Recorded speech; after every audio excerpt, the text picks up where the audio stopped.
او غالبا چې دا خبره ما مخکې چرته بیان کړې وي خو دې موقع مناسبت سره تعلق دی. امام محمد رحمت الله علیه دا یو ډېر پاکه هستی تیره شوې ده. امام محمد رحمت الله علیه دا د امام اعظم ابو حنیفه رحمت الله علیه شاگرد خاصو.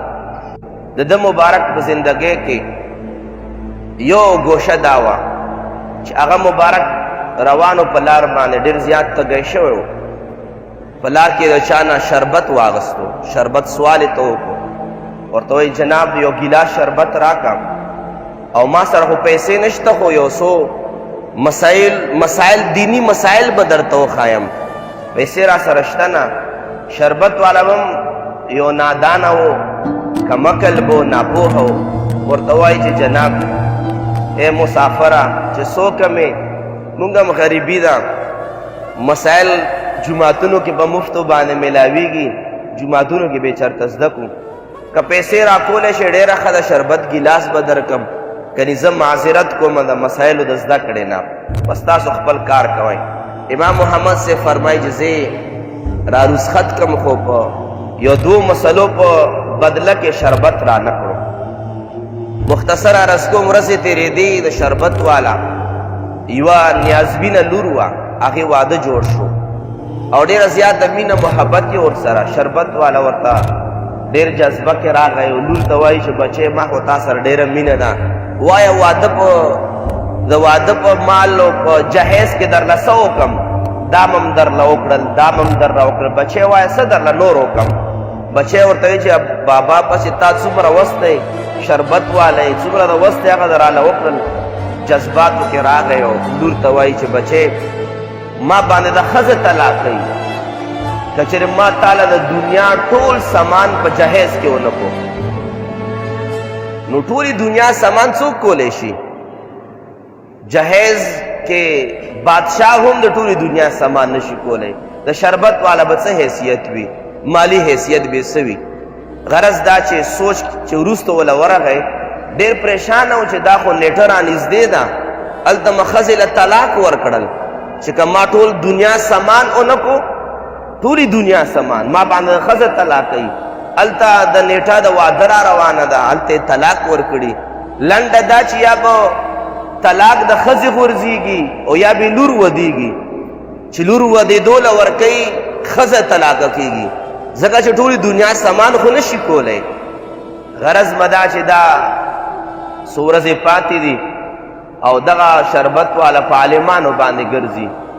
یو عالم ته وایي صاحب داسې مسله ده چې طلاق مه غورځولي چې ټولې دنیا سامان به کوم هغه کولی نه شم، داسې لار راته وښایه چې ښځه به د طلاقو نه بچ شي او لور مه واده شي. یو عالم له ورغی، عالم ورته وایي چېرې چې بله لار جوړېږي نه، نو ته الفاظ داسې ویلي دي چې خامخا یا به طلاق غورځېږي یا به د لور ودېږي.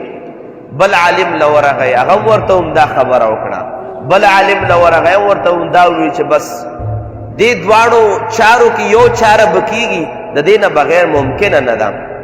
په لنډ حساب باندې چا ورته وویل چې داسې پیچیده مسایل چې کله م راغلي دي، نو فلانکي مدرسو په جومات کې یو عالم دین دی، د امام اعظم ابو حنیفه رحمت الله علیه شاگرد دی، دا پیچیده مسائل هغه صاحب حل کولی شي که حل یې په اسلام کې ممکن و.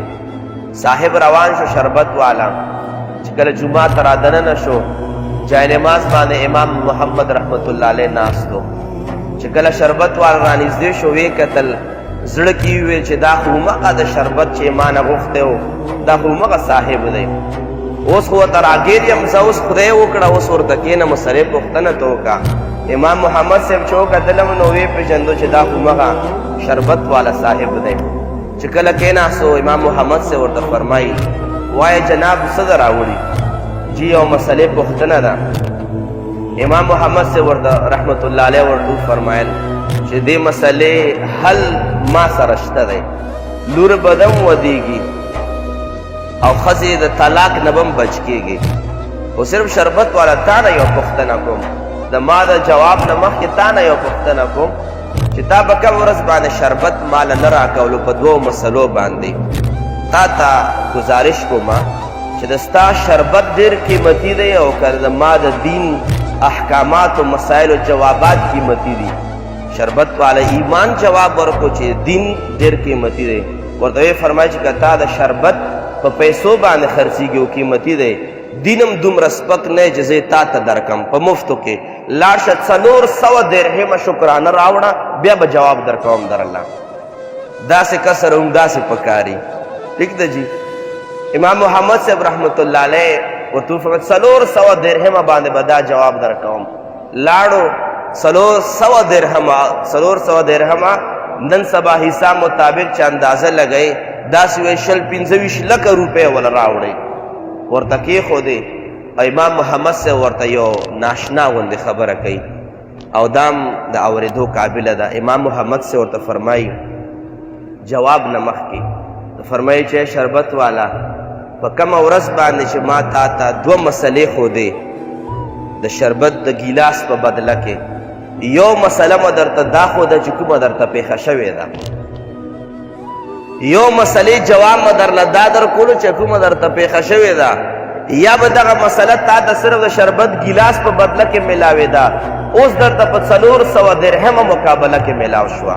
یو مو درته دا مسله ښوده او مسلې جواب دا دی. دا جواب چې کومه ما موضوع ده نننۍ د دې سره چې کوم تعلق والا الفاظ یې هغه دا امام محمد سے ورته ارشاد فرمایلو چې لاړ شه او په دغه جهیز په سامان کې د قرآن کریم کتاب نسخه ولا کېږده چې کله لور له واده کې نو د واده په سامان کې ولا قرآن کریم کېږده چې ته د قرآن کریم د واده په جهیز کې لور ورکې وادي کې نو داسې شو لکه تا غون دنیا سیزونه لور له په جهیز کې کړي وي چې تا قرآن کریم پکې کېښودو د جهیز په سامان کې او دا قرآن کریم نے ورته دلیل ویلو چې زه درته دا خبره هسې نه کوم.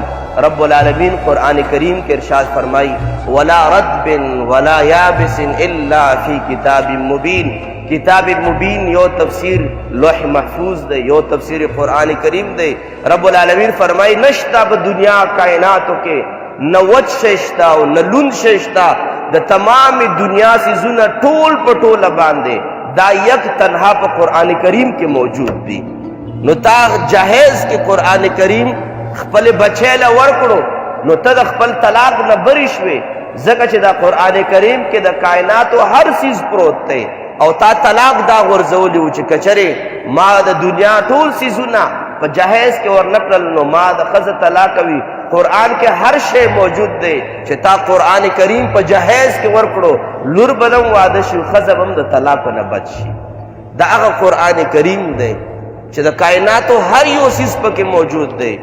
منگ سکون تلاش کو چھ منگ زڑا سکون و قرار انسی کل دا جائیداد پا صورت کے سکون تلاش کو کله د خپل گاڑی په تلاش کې د زړه سکون تلاش کوو کله د خپل کور جوړولو په طریقې باندې زړه سکون تلاش کوو خو نه گاڑی کې میلاو شو نه خپل بنگلو کور کې میلاو شو نه مونږ ته په پراپرټي په جائیداد کې میلاو شو نه د بینک بیلنس کې میلاو شو نه سرکاری په جاب په صورت کې زړه سکون میلاو شو.